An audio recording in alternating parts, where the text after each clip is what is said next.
1FM et 1TV présente la rubrique Émile Frey Genève Acacia. Émile Frey Genève Acacia, plus qu'un agent BMW et Mini. Soyez les bienvenus dans la rubrique Émile Frey Genève Acacia, la dernière de l'année 2022. Carole nous rejoint. Salut Carole. Salut à tous. Et Alexandre Farago. Meilleurs vœux, Alexandre. Merci, pareillement. Bonne fête. On va, c'est vrai, s'arrêter là pendant quelques semaines, mais on va tout vous dire sur comment partir en vacances justement d'hiver à la montagne. Mais d'abord, bonsoir messieurs. David Stutz et David Rodriguez. Je pensais qu'il a fait l'oublier. Non, je garde les meilleurs pour la fin. T'as comme il se rattrape. Ouais. Vous êtes nos cadeaux de Noël. Oh. Voilà. N'en fais pas trop quand même, ça risque pas de t'auras pas une voiture gratos. David Stutz, la barbe s'allonge d'année en année. Exactement. Elle va blanchir, donc normalement, voilà, il sera prêt pour. Avec un bonnet rouge et c'est parti.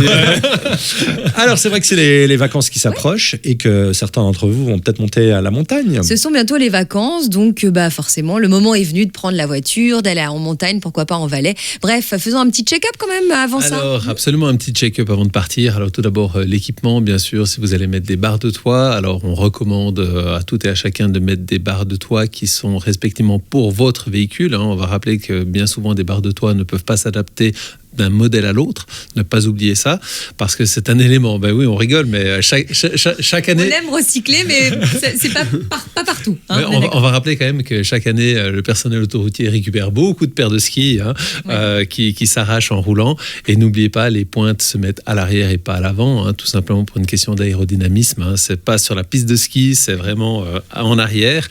Et puis, on parle aussi des balais d'essuie-glace, ça on le rappelle chaque année, donc des balais d'essuie-glace qui soient en ordre, les pneus, ça on en a déjà parlé, impératif, et n'oubliez pas, si vous allez en France voisine, donc la loi vous y oblige, mais c'est pas plus mal pour votre sécurité et la sécurité des autres usagers de la route. Évidemment, le lave-glace, petit clin d'œil à David, le lave-glace est... Le fameux qui manque toujours quand il faut pas. Toujours quand il faut pas, ainsi que l'antigel moteur. Faites aussi contrôler votre antigel moteur si vous n'êtes pas sûr.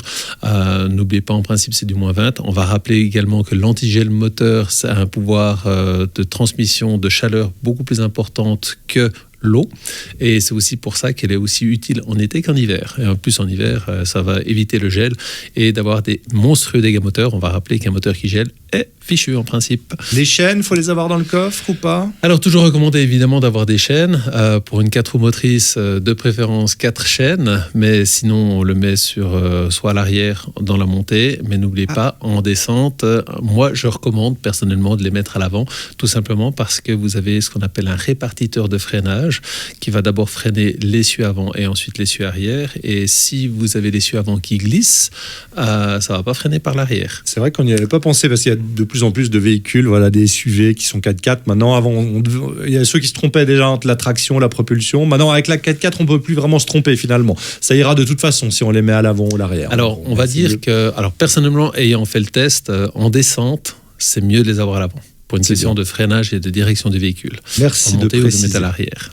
Allez, on fait le récap de l'année dans un instant, ne bougez pas.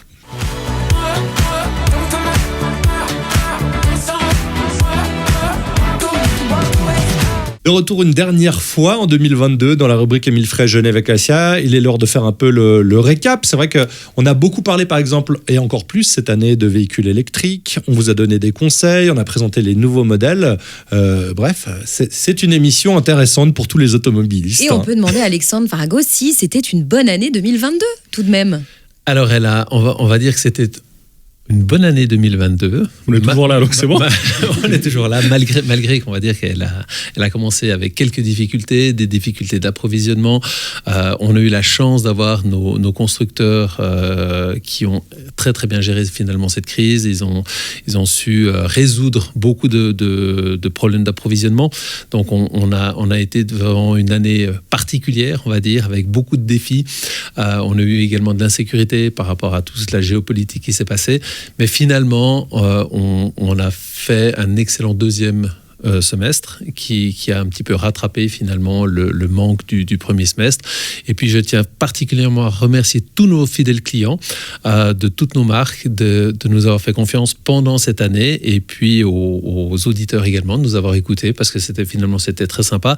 On avait fait une pause relativement longue avec la REVGA, et puis finalement on a reçu quand même pas mal de lettres. Ça, c'était réjouissant, ça veut dire qu'on est quand même un petit peu suivi, et ça, je remercie encore tous les auditeurs. Et puis on a eu des clients patients au final. On a eu des clients très très patients, absolument, avec des délais qui sont un petit peu rallongés, rallongés, et puis tout le monde a fait preuve d'une grande patience, parce que c'était pas rien que l'automobile qui était concerné, c'était vraiment tous les secteurs. Ouais. Puis j'aimerais aussi remercier nos équipes de vente aussi, parce que c'est dur aussi à gérer d'avoir votre client qui vous appelle toutes les semaines, ce qui est tout à fait normal et légitime. Donc merci à eux, merci, je pense, à tout le garage qui aussi a fait preuve de patience dans ces moments pas faciles. On salue toute l'équipe, effectivement, d'Émile Frey Genève Acacia. Qu'est-ce que vous avez demandé au Père Noël, les amis, cette année, du coup? Une BM verte. Une BM verte. Elle est vendue, elle est vendue. Elle est vendue. La M135 XI. Elle n'est pas restée longtemps, tu vois, elle a bien fait de choisir. Pourtant, j'avais choisi mon leasing, j'avais pris ce qu'il fallait. Donc... Et David, Stutz? La santé. La santé. Alexandre? Absolument, beaucoup de santé, plein de sport. Pensez à vous, pensez surtout à vous. C'est le plus important. Très bien. Dans une BMW ou une Mini, Ou si une Mini. possible. Ou une Citroën. Et Carole, alors, qu'est-ce qu'on a demandé au Père Noël? Une voiture verte. Voilà aussi. Bien sûr, bien évidemment. Ah, T'es sur liste parfait. d'attente. Voilà. Ça, il n'arrivera pas, je le sais. Donc, je peux toujours faire la demande. Un hein. traîneau BMW ou un traîneau DS. On a déjà le Père Noël. C'est le Père Noël, exactement. Merci, meilleurs vœux, Meilleurs bonne vœux à vous fête. aussi. Bonne fête à Bonne tous. fête à tous. Et à l'année prochaine, À messieurs. l'année prochaine. Merci. La chronique en vidéo sur le Facebook de OneFM et sur OneTV comme d'habitude. Salut Carole. Salut. Ciao. C'était la rubrique Émile Frey Genève Acacia. Émile Frey Genève Acacia, plus qu'un agent BMW et Mini.